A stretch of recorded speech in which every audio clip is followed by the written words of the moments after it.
We use the word hop all the time. It's a common word, a simple word. We say, I hope it doesn't rain today. Or, I hope I get that job. We even say it about big things. I hope they find a cure. In our everyday language, hope is basically a wish. It's a desire for a certain outcome that we know isn't guaranteed. It's fragile. It's often a shot in the dark. It's a cross your fingers and pray kind of feeling. It's tied to uncertainty. The very reason we hope for something is because we're not sure it will happen. And because of that, a lot of people think hope is weak. It's what you do when you can't do anything else. It's a last resort. When a doctor says, there's nothing more we can do, the family is left with only hope. It sounds like the end of the road. It sounds like wishful thinking against impossible odds. But when the Bible talks about hope, it means something completely different. It's not wishful thinking. It's not a fragile desire for an uncertain future. Biblical hope is the opposite of that. It's a confident expectation. It's a certainty about the future that is so strong it changes how you live right now. It's not a shot in the dark. It's a firm, solid, unshakable conviction about things that are unseen but are absolutely guaranteed. To understand this, we have to throw out our modern definition and start fresh. Think of it like this. Imagine a young child at a crowded park. The child is playing, but every so often she looks over to the bench where her father is sitting. She isn't worried. She isn't anxious. She has a confident expectation, a hope, that when it's time to go, her father will be there to take her home. Her hope isn't a wish, it's a certainty based on two things: her father's character and his promise. He has always been there before. He said he would be there, so she plays freely, without fear. That is a small picture of biblical hope. It's not about the uncertainty of the situation, it's about the certainty of the person you're trusting. The Bible was originally written in Hebrew and Greek. The main Greek word for hope is elpis. And for the writers of the New Testament, elpis didn't mean I wish. It meant I am absolutely certain this is going to happen. It was an expectation, a trust that looked forward. It was a forward-looking faith. This hope isn't generated from within us. It's not something we have to muster up, like positive thinking. It's not optimism. Optimism is a personality trait. It's a tendency to look on the bright side. But optimism can be crushed by reality.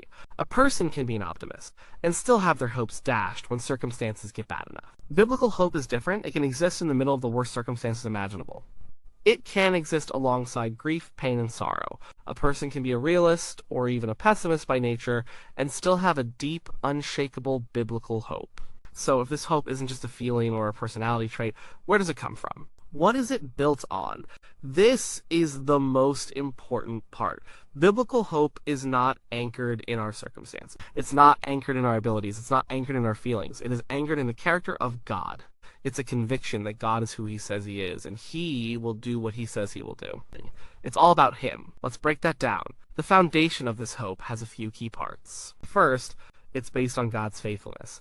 The Bible is one long story of God making promises and keeping them. He promised Abraham a son in his old age, and he delivered. He promised to rescue Israel from Egypt, and he did. He promised to send a Messiah, and Jesus came. Over and over, God proves his word is good. He is not a human who makes a promise and then changes his mind or forgets. His faithfulness is the bedrock.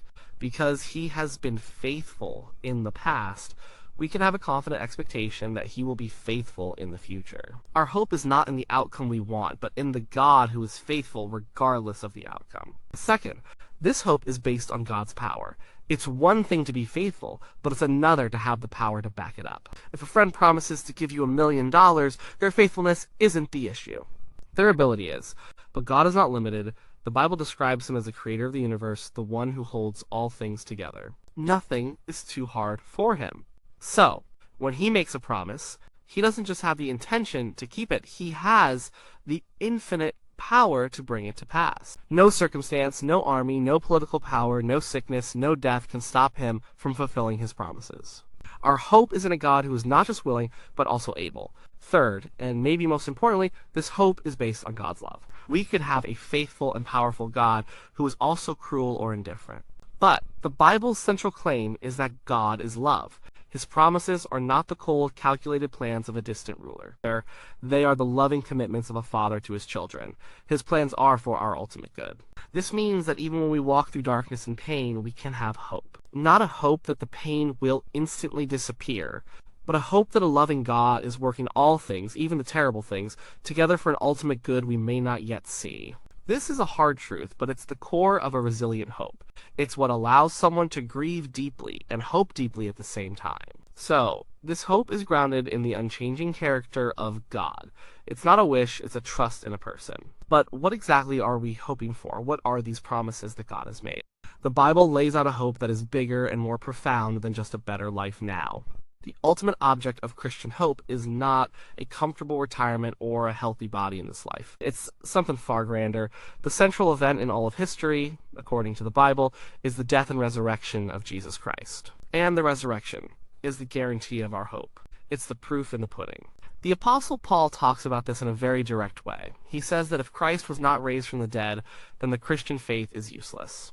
He writes, "If only for this life we have hope in Christ, we are of all people most to be pitied." He's being brutally honest. If this life is all there is, and Jesus just died and stayed dead, then Christians are fools, wasting their time on a fantasy. But Paul says Christ has been raised, and because he was raised, his followers have a confident expectation, a hope that they too will be raised. The resurrection of Jesus is not just a historical event to be believed, it is the down payment on a future promise. It's the ultimate proof that God has power over death itself. And if God can defeat our greatest enemy, death, then we can have a certain hope that he can and will fulfill all his other promises. Our ultimate hope is for resurrection. It's the hope of a new body, a new life, and a new creation where there is no more death or sorrow or pain. This is not a ghostly, ethereal existence. It's a physical, tangible, restored life. This is the great hope. This leads to the second object of our hope, the restoration of all things. The Bible begins in a garden and ends in a garden city. It tells a story not of escaping the earth to go to a cloudy heaven, but of heaven coming down to renew and restore the earth. Our hope is for a new heavens and a new earth where righteousness dwells, where the world is finally put right, where all the brokenness, injustice, and evil of this world are finally dealt with. We see glimpses of this now, but our ultimate hope is for the full and final renewal of all creation. The world is not a sinking ship to be abandoned. It is a fallen masterpiece that its creator has promised to restore. We are waiting with confident expectation for that day. But biblical hope is not just about the distant future. It also has a powerful impact on the here and now. We also have a hope for present transformation. We have a hope that God is at work in our lives right now, changing us to be more like Jesus. This is a slow, often painful process, but the Bible promises that God, who began a good work in us, will carry it on to completion. So, even when we struggle with the same sin, the same weakness, the same character, flaw over and over again, we don't have to despair.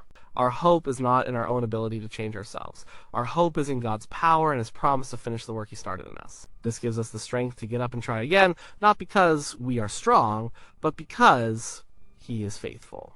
This is where the rubber meets the road. It's one thing to talk about hope in a theological sense. It's another thing to live it out when life falls apart. And this is where biblical hope shows its true strength. It is a hope designed for suffering. It thrives in the darkness. Think about it. When everything is going well, when you're healthy and prosperous, you don't feel a desperate need for hope. Wishful thinking is enough. I hope this good fortune continues. But when you get a devastating diagnosis, or lose a loved one, or your life is turned upside down, wishful thinking evaporates. It's useless. That's when you need something more solid. That's when you need an anchor. The book of Hebrews uses this exact image. It says that this hope we have is an anchor for the soul, firm and secure. An anchor doesn't stop the storm. It doesn't calm the waves or stop the wind. The ship still gets battered and tossed around. What the anchor does is keep the ship from being smashed on the rocks. It holds it steady in the midst of the storm, connected to something solid and unseen beneath the surface. That is what biblical hope does for a person. The storms of life will come. The pain will be real. The grief will be real. Hope does not deny the reality of the storm. But it anchors our soul to the unchanging character of God and his promises for a future where the storm will finally pass forever. It keeps us from being completely destroyed by our present circumstances. The Bible actually says something even more radical. It says that suffering can produce hope. This sounds completely backward to our modern ears. We think suffering destroys hope. But the Apostle Paul, a man who suffered immensely, wrote this: "We also glory in our sufferings, because we know that suffering produces perseverance, character, and character hope." How does that work?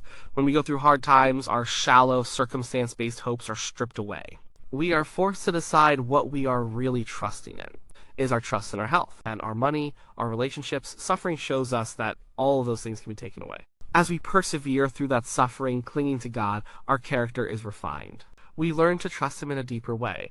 Our faith becomes less theoretical and more real. And as our character is shaped by this process, our hope grows.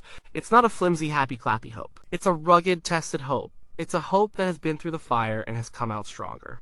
It's a hope that says, I have seen the darkness, and I have seen that God is still faithful in the darkness. Therefore, I have a confident expectation that He will be faithful in the future no matter what comes. This kind of hope is not fragile. It's forged in the furnace of affliction. This hope also produces patience. Our world is built on instant gratification. We want everything now. Waiting is seen as a waste of time. But biblical hope is almost always tied to waiting. Abraham and Sarah waited decades for their promised son. The people of Israel waited for centuries for the Messiah. Carter's waiting for 2,000 years for Christ's return. Hope teaches us to wait. Not a passive, empty waiting, but an active, expectant waiting.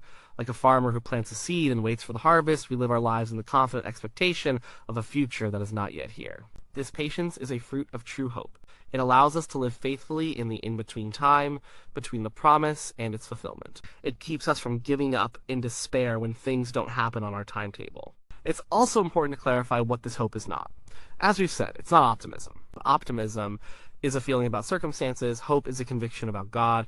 An optimist might say, I'm sure things will get better. And a person with biblical hope might say, even if things get worse, my ultimate future is secure in God, and He will give me the strength to endure. See the difference. One is based on a positive outlook, the other is based on a divine promise. It's also helpful to see the relationship between faith, hope, and love, three virtues that are often mentioned together in the Bible. They are deeply connected, but they are not the same thing. Faith is the foundation. Faith is trusting in God now. It is believing that He is real, that His word is true, that Jesus' death and resurrection were real and effective. Faith looks back at the cross and trusts in what God has done. Hope is the forward-looking expression of that faith. Hope stands on the foundation of faith and looks to the future with confident expectation. It trusts in what God will do. Faith says, I believe God's promise. Hope says, I can't wait for God to fulfill His promise. They work together. You can't have biblical hope without faith. Your confident expectation for the future is based on your trust in God right now. And love is the result. Because we have faith in God and hope in His promises, we are freed to love God and to love others. We don't have to be consumed with anxiety about our own future. We don't have to claw and scrape for our own security. Our future is secure. Our anchor is holding. This frees us up to live generously, to serve others, to forgive, and to love, even when it's hard. Faith, hope, and love are a package deal. They fuel and sustain each other. So, when we look at the whole picture, we see that the biblical meaning of hope is a world away from our modern idea of wishful thinking. I hope so. It's a rugged, defiant I know so. It's not a denial of present reality. It is a clinging to a deeper, truer reality. It is the hope that allowed the early Christians to face persecution and death with joy, singing hymns as they went, because they knew their suffering was temporary, but their resurrection was eternal. It is the hope that has sustained believers through centuries of plague, war, and personal tragedy. It is the hope that allows a grieving widow to weep at a graveside, but not as those who have no hope, because she has a confident expectation of a future reunion. It is the hope that allows someone battling a chronic illness to find meaning and purpose, not because they are sure they will be healed in this life, but because they are sure they will have a new perfect body in the next. This hope changes everything. It changes how we view success and failure. If our ultimate hope is in the next life, we are freed from the crushing pressure to have a perfect life now. It changes how we view money and possessions. If our true treasure is in heaven, we can hold the things of this world loosely. It changes how we view our suffering. It doesn't make the pain go away, but it infuses it with meaning and purpose.